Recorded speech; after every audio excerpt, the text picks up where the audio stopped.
the Drudge Report, citing McClatchy News. You ready for this one? Obama wants you federal employees to spy on each other. Oh, I'm not kidding. See, this is Ameritopia, a.k.a. Obama's America with a K. You're living it. In an initiative aimed at rooting out future leakers, this is breaking news, future leakers and other security violators, Obama has ordered federal employees to report suspicious actions of their colleagues based on behavioral profiling technique. Now, Mr. Producer, do I have to report suspicious actions of other talk show hosts? You think I should report them to the government? Let's see here. Report suspicious actions of their colleagues based on behavioral profiling techniques that are not scientifically proven to work according to experts and government documents. Well, that doesn't matter. It's time to report on each other, don't you know? The techniques are a key pillar of the Insider Threat Program, an unprecedented government-wide crackdown under which millions of federal bureaucrats and contractors must watch out for high-risk persons or behaviors among coworkers. Those who fail to report them could face penalties, including criminal charges. You know, they did this in Mao's China. They also did this in Stalin's Soviet Union. Went a little further, you know. If you have suspicious colleagues, report them to the authorities. But they also included family members, you know, like mommy and daddy, just so the government or the Communist Party could check them out. You know, for the good of the country. Is this not kind of creepy, Mr. Producer? I mean, this is, folks, to quote the great Bob Grant, it's getting sicker and sicker out there. Obama mandated the program in an October 2011 executive order after Army PFC Bradley Manning downloaded hundreds of thousands of documents from a classified computer network and gave them to WikiLeaks, the anti-government secrecy group. The order covers virtually every federal department and agency, including the Peace Corps, the Department of Education, and others not directly involved in national security. Notice the order didn't come after the Islamo-Nazi murdered 13 wonderful Americans at Fort Hood. No, didn't come then. Under the program, which is being implemented with little public attention until now, of course, because Drudge and I are breaking this, security investigations can be launched when government employees showing, quote, indicators of insider threat behavior, unquote, are reported by coworkers according to previously undisclosed administration documents obtained by McClatchy News. Investigations can also be triggered when suspicious user behavior is detected by computer network monitoring and reported to insider threat personnel. So listen, you federal bureaucrats out there, you need to be watching each other very, very carefully because you're all very suspicious. If somebody looks suspicious, they're behaving funny, I mean more than normal, report them to the authorities. Federal employees and contractors are asked to pay particular attention to the lifestyles, attitudes, and behaviors. Like financial troubles. Okay, you have a coworker. How do you know they're having financial troubles unless they tell you? You listening in? Yes. Let me listen to the guy talk to his wife. Honey, we can't pay the mortgage this month. Hey, I better report this guy. Financial troubles, odd working hours, or unexplained travel of coworkers as a way to predict whether they might do harm to the United States. Managers of special insider threat offices will have regular, timely, and if possible, electronic access to employees' personnel, payroll, disciplinary, and personal contact files, as well as records. What the hell's going on here? For crying out loud. What the hell have we turned into under this president? Listen to this crap. They have special insider threat offices, and they'll have regular, timely, and if possible, electronic access to employees' personnel, payroll, disciplinary, and personal contact files, as well as records of their use of classified and unclassified computer networks, polygraph results, travel reports, financial disclosure forms. What is going on? Don't worry, we have a FISA court. Great. Has nothing to do with this, of course, but I don't trust judges acting in secret either. What do you think of that? Over the years, numerous studies of public and private workers who've been caught spying, leaking classified. Didn't the Obama administration, at the highest levels or around the highest levels, leak all kinds of stuff about bin Laden? Okay, Mr. Producer, I am reporting publicly Obama.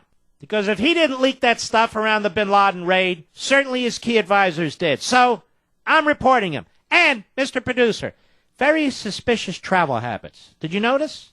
Spending, the profligate spending, Obama, $60 to $100 million on a trip to Africa. Who does that? What is he hiding? Oh, yes. So I'm reporting Obama. I'm reporting his senior advisors. And I'd say there's a lot of unexplained travel going on there, too. Why the hell did he take that trip? Very suspicious, the president and his advisors. In past espionage cases, we find people saw things that may have helped identify a spy, but never reported it, said Gene Barlow, a spokesman for the Office of the National Counterintelligence Executive. What the hell is that? Which oversees government efforts to detect threats like spies and computer hackers and is helping implement the Insider Threat Program. The Insider Threat Program? The Insider Threat Program? Folks, I'm telling you now, I've never seen anything like that. I served at the highest levels of our federal government. I served in the White House. I served as Chief of Staff of an Attorney General of the United States. I've never seen anything like this. Ever. An insider threat program with insider threat offices. Even the government's top scientific advisors have questioned these techniques. Those experts say that trying to predict future acts through behavioral monitoring is unproven and could result in illegal ethnic and racial profiling. Oh, of course that's going to happen. Of course. Only report white men. I think that's okay. I'll have to ask Eleanor Holmes Norton or Eleanor Norton Holmes, whatever the hell the idiot delegate's name is from D.C. Yes. Then you're in the clear. Never report, Muslim guys, because then you'll be in deep trouble. Where was I? I'm actually rattled by this. This really is communist regime stuff. Reporting on your coworkers, insider tracking offices, or whatever they were calling them. Insider, let's see here. Well, we certainly want to get the name right because they went to all the trouble to name these offices. Special Insider Threat Offices. Did you federal employees know about this? All of you? Of course I did. I'm keeping an eye on my neighbor. There's no consensus in the relevant scientific community, nor on the committee regarding whether any behavioral surveillance or psychological monitoring techniques are ready for use at all. So now, all the bureaucrats are reporting or monitoring each other with psychological...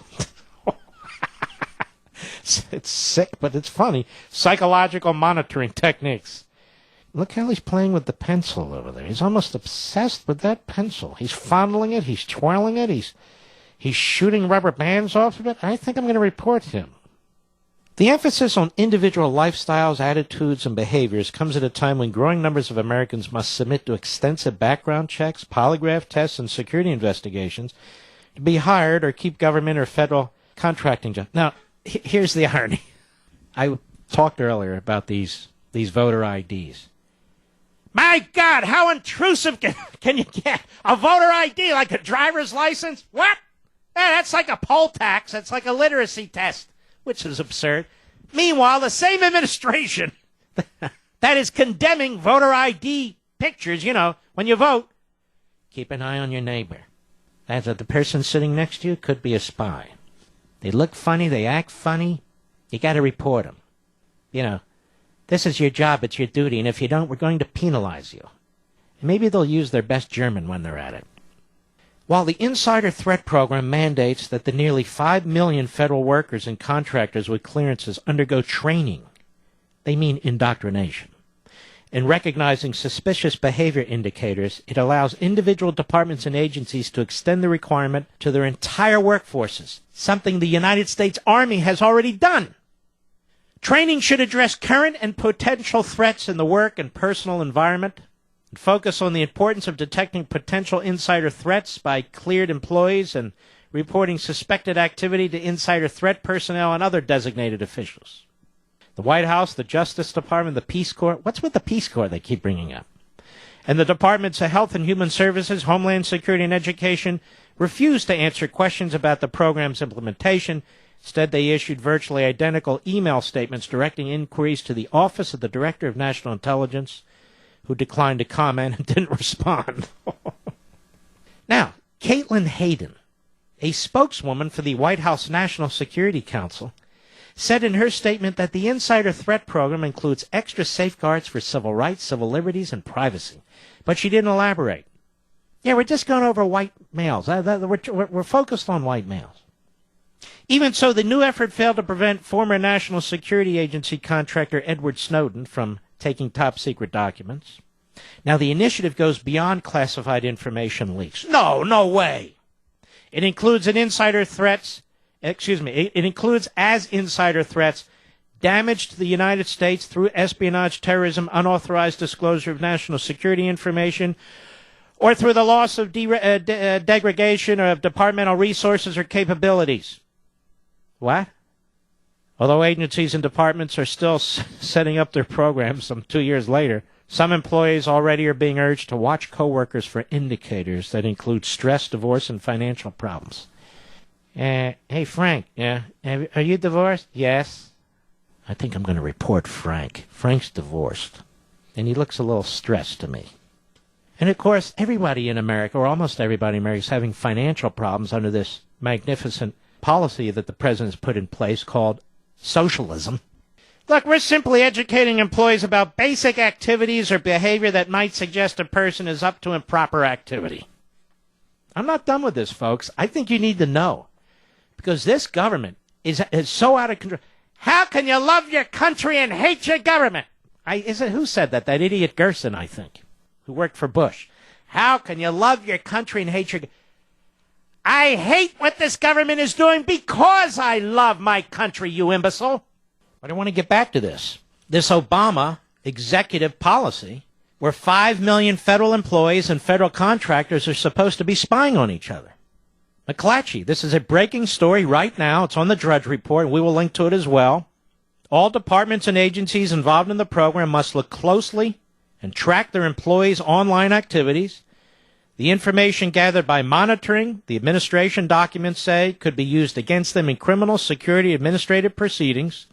Experts who research such efforts say suspicious behaviors include accessing information that someone doesn't need or isn't authorized to see, or downloading materials onto removable storage devices like thumb drive. So in other words, they want you to be spying on the person sitting next to you in the other cubicle. If you normally print 20 documents a week, well, what happens if the next week or the following week you have to print 50 documents or 100? That could be at variance from your normal activity that could be identified and might be investigated. Ameritopia, ladies and gentlemen, that's where you are. Discussing the latest in a series of tyrannical acts by this president, and I think it can be said without equivocation that there is a totalitarian nature to this administration. And it's about time that all the disbelievers, all the inattentive, start paying attention now and stop defending this stuff. And, I mean, this is police state stuff. And it's not a joke. And what we're talking about here is now the Obama administration has a policy in place and it's mandated policy since October 2011, an executive order where federal employees are spying on each other under the most outrageous standards. Let's see here. Different agencies and departments have different lists of behavior indicators. This is supposed to be America. I mean, as I read this, I'm speechless. Most have adopted the traditional red flags for espionage. They include financial distress, disregard for security practices, unexplained foreign travel, unusual work hours, unexplained or sudden wealth. As I say, this kind of describes Obama. But agencies and their consultants have added their own indicators. For instance, an FBI insider threat detection guide warns private security personnel and managers to watch for a desire to help the underdog or a particular cause. A James Bond wannabe, and a divided loyalty, allegiance to another person or company or to a country besides the United States. Some government programs that have embraced behavioral indicators have been condemned as failures. Let's see. Interviews and internal complaints obtained by the New York Slimes quoted TSA officers as saying, SPOT, some kind of screening program, has led to ethnic and racial profiling by emphasizing certain profiles. They include Middle Easterners. No. We don't want to profile Middle Easterners, do we? Good Lord, what the hell for? And so forth. Let's see. Another problem with having employees report coworkers' suspicious behaviors, they aren't sure which ones represent security threats. Listen, some of the people in the federal bureaucracy are barely literate. And now they're going to be doing psychological evaluations on the person sitting next to them in the other cubicle. Employees in the field are not averse to reporting genuine security infractions. In fact, under appropriate conditions, they are quite willing to act as eyes and ears for the government, said a 2005 study by the Pentagon's Defense Personnel Security Research. There's an awful lot of offices in the federal government, aren't there? They're simply confused about precisely what is important enough to report. Many government workers anguish over reporting gray area behaviors. Just report it. As long as they're white males, you don't have anything to worry about. Just report them. There'll be no EEOC stuff, none of it. Eric Feldman, a former Inspector General of the National Reconnaissance Office, the super-secret agency that oversees U.S. spy satellites. Well, apparently it's not so super-secret right now. Expressed concern that relying on workers to report colleagues' suspicious behaviors to security officials could create a repressive kind of culture. Yes, it could. We call it tyranny, a totalitarian mindset. Yes, a repressive kind of culture. He's right. The answer to it is not to have a Stasi-like response, said Feldman, a word I use often, referring to the feared secret police of communist East Germany. You've removed that firewall between employees seeking help and the threat that any employee who seeks help could be immediately retaliated against by his Insider Threat Office. The Insider Threat Office. Isn't this fascinating? This will be talked about all day tomorrow by the backbenchers, among others, because I've talked about it, because it's on the Drudge Report, and it ought to be talked about. So I want to encourage the other hosts to pursue this as well. Without fear. I won't report you. Even though most of you look suspicious and most of you are in financial trouble, I won't report you. But, so you got Obama. Obama has the whole country in financial trouble. Shouldn't we all be reporting him to our Insider Threat Assessment Office or whatever the hell it's called? Oh, good Lord, I have to memorize this. The Insider Threat Office. Unbelievable. Folks, and many of you do understand this. This goes on in these regimes, these communist regimes where you're reporting on each other, co-workers and so forth. I mean, just unbelievable.